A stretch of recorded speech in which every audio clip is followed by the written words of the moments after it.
Hello student, सुप्रभात। ऐसे महाविद्यालय लेक्चर में आपका स्वागत है। आज हम लोग पढ़ेंगे कहानी और इससे पहले हम लोगों ने पढ़ी थी कहानियाँ। आज हम लोग पढ़ेंगे नाटक। नाटक का नाम है ध्रुव स्वामिनी। नाटक का नाम है ध्रुव स्वामिनी,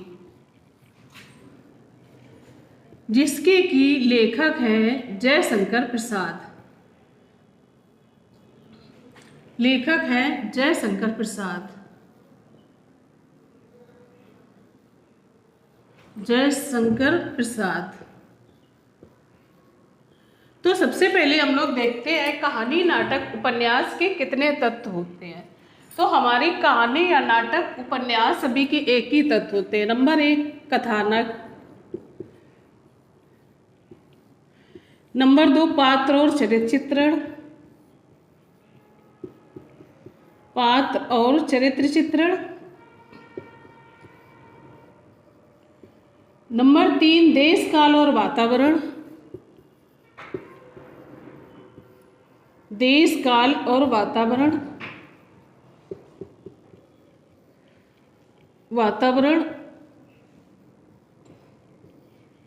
नंबर 4 संवाद योजना,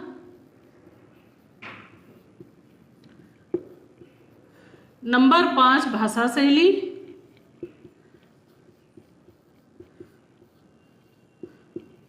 शैली, और नंबर 6 उद्देश्य। तो इस प्रकार से कहानी, नाटक या उपन्यास हमारे एक ही तत्व होते हैं। तो आइए हम लोग पढ़ते हैं कहानी, नाटक ध्रुव स्वामिनी। तो एक राजा होते हैं समुद्रगुप्त। उनके 2 बेटे होते हैं, एक रामगुप्त बड़ा बेटा और दूसरा बेटा होता है चंद्रगुप्त। तो रामगुप्त जो होता है तो वो घोर मदिरा का पान करता है, यानी कि उसमें छोड़ भलाई सब गुण वाले हैं। वो इतना अत्याचारी है, मदिरा का पान भी करता है, घोर विलासी भी है। तो इस प्रकार से है। तो उसकी शादी, एक उनके आम मंत्री होते हैं मिहिरदेव, उनकी पुत्री होती है ध्रुव स्वामिनी। तो रामगुप्त की शादी ध्रुव स्वामिनी के साथ हो जाती है। जब ध्रुव स्वामिनी के साथ शादी हो जाती है तो रामगुप्त इतनी मदिरा का पान करता है तो ध्रुव स्वामिनी को मारता पीटता है, जिससे कि ध्रुव स्वामिनी व्याकुल हो करके दिन पे दिन उसके अत्याचार सहती जाती है। इस चीज को चंद्रगुप्त देखता रहता है। तो चंद्रगुप्त देखता रहता है तो हमेशा वो ध्रुव स्वामिनी की रक्षा के लिए तैयार हो जाता है। तो इस प्रकार से कुछ समय बीतता गया। बीतने के बाद रामगुप्त वो इतना जुए का लत्ती था और शराब का लत्ती था, उसने जुए में ध्रुव स्वामिनी को रख दिया और ध्रुव स्वामिनी को हार जाता है। जब ध्रुव स्वामिनी को हार जाता है तो उसका मंत्री होता है सकराज। वो सकराज को ध्रुव स्वामिनी को देने के लिए तैयार हो जाता है, लेकिन ध्रुव स्वामिनी जाने को तैयार नहीं होती है। और ध्रुव स्वामिनी कहती है स्त्री कोई उपहार की वस्तु नहीं है, स्त्री कोई उपहार की वस्तु नहीं है, उपहार की वस्तु नहीं है जिसे कि बेच या दे दिया जाए, जिसे बेच या दे दिया जाए। तो इस प्रकार से ध्रुव स्वामिनी रामगुप्त से कहती है और गिड़गिड़ाती है, लेकिन ध्रुव स्वामिनी कि रामगुप्त एक भी नहीं मानता है।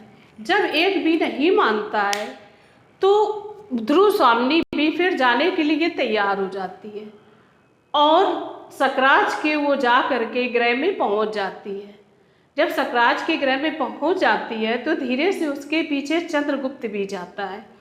जब चंद्रगुप्त जाता है तो वहाँ सकराज से युद्ध होने लगता है और फिर रामगुप्त भी जाता है। जब युद्ध होने लगता है तो चंद्रगुप्त अपनी तलवार निकाल करके और वहीं रामगुप्त का पहले वध करता है, फिर सकराज का वध करता है।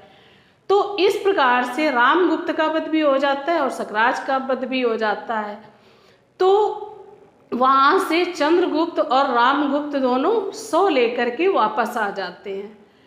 तो जब 100 लेकर वापस आ जाते हैं तो वहाँ का राजा चंद्रगुप्त घोषित किया जाता है और रानी ध्रुव स्वामिनी घोषित की जाती है। तो इस प्रकार से हमारे नाटक का अंत होता है और नाटक हमारा ये ध्रुव स्वामिनी 3 अंकों में विभाजित था।